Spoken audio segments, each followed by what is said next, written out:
Hi అండి. Welcome to తెలుగింటి వంటలు. నేను మీ సిరి సంపత్. ఈరోజు రెసిపీ వచ్చేసి వెజ్ బుర్జీ అండి. మీరు విన్నది కరెక్టే. ఎగ్ బుర్జీ కాదు, వెజ్ బుర్జీ. ఇది చపాతీల్లోకి, వేడి వేడి అన్నంలోకి చాలా చాలా బాగుంటుంది. ఒక్కసారి ట్రై చేశారంటే మళ్ళీ మళ్ళీ తినాలనిపించేటట్టు ఉంటుంది. మరి చూసేద్దామా? దానికోసం ముందుగా బౌల్లో 1 కప్పు దాకా శనగపిండి తీసుకోండి. అందులోనే పావు కప్పు దాకా బియ్యం పిండి తీసుకొని సరిపడా ఉప్పు, 1/2 అంటే హాఫ్ టీ స్పూన్ దాకా బేకింగ్ సోడా వేసుకొని బాగా మిక్స్ చేసుకోండి. ఇప్పుడు ఇందులో కొంచెం కొంచెంగా వాటర్ పోసుకుంటూ దోశ పిండి కంటే జారుగా ఈ పిండిని కలుపుకోవాలి.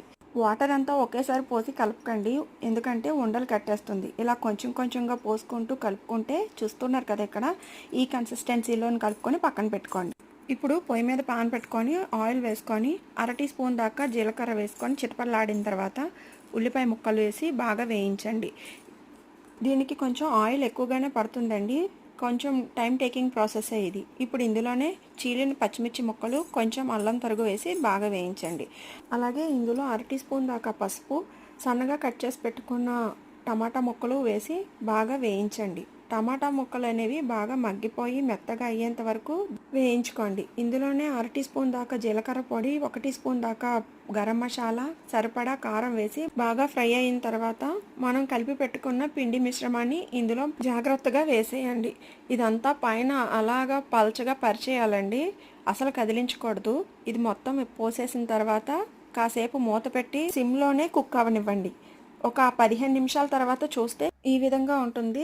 ఇప్పుడు మీరు ఇక్కడ చూపిస్తున్న విధంగా అక్కడక్కడ హోల్స్ చేయండి.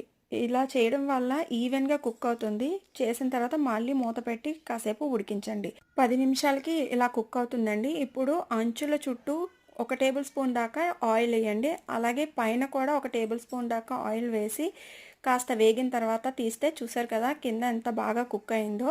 ఇప్పుడు దీన్ని నిదానంగా చిన్న చిన్న ముక్కలుగా కట్ చేసుకోవాలండి. ఇక్కడ చూపిస్తున్న విధంగా ఒకేసారి తిప్పుకోకూడదండి, అది మొత్తం పాడైపోతుంది.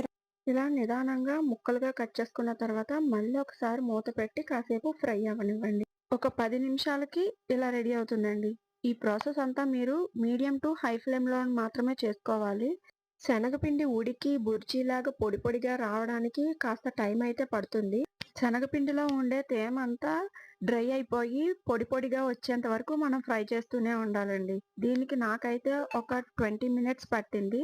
చూసారు కదా, ఇప్పుడు ఇది ఎంత డ్రైగా అయిపోయిందో చూస్తే మీకే అర్థమైపోతుంది.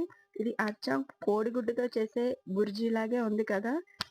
ఇంగ్రీడియంట్స్ తక్కువైనా టైం టేకింగ్ ఎక్కువ, కానీ టేస్ట్ మాత్రం చాలా అద్భుతంగా ఉంటుంది. ఒకసారి మీరు ట్రై చేసి మీకు ఎలా వచ్చిందో నాకు కామెంట్ సెక్షన్లో చెప్పడం మర్చిపోకండి. అలాగే మీరు ఏ రెసిపీ గురించి తెలుసుకోవాలనుకుంటున్నారో కూడా కామెంట్ సెక్షన్లో తెలిపేయండి. ఈ వీడియో మీకు నచ్చినట్టయితే లైక్ చేయండి, షేర్ చేయండి. మరిన్ని ఇంట్రెస్టింగ్ వీడియోస్ కోసం సబ్స్క్రైబ్ చేసుకోవడం మర్చిపోకండి. బాయ్.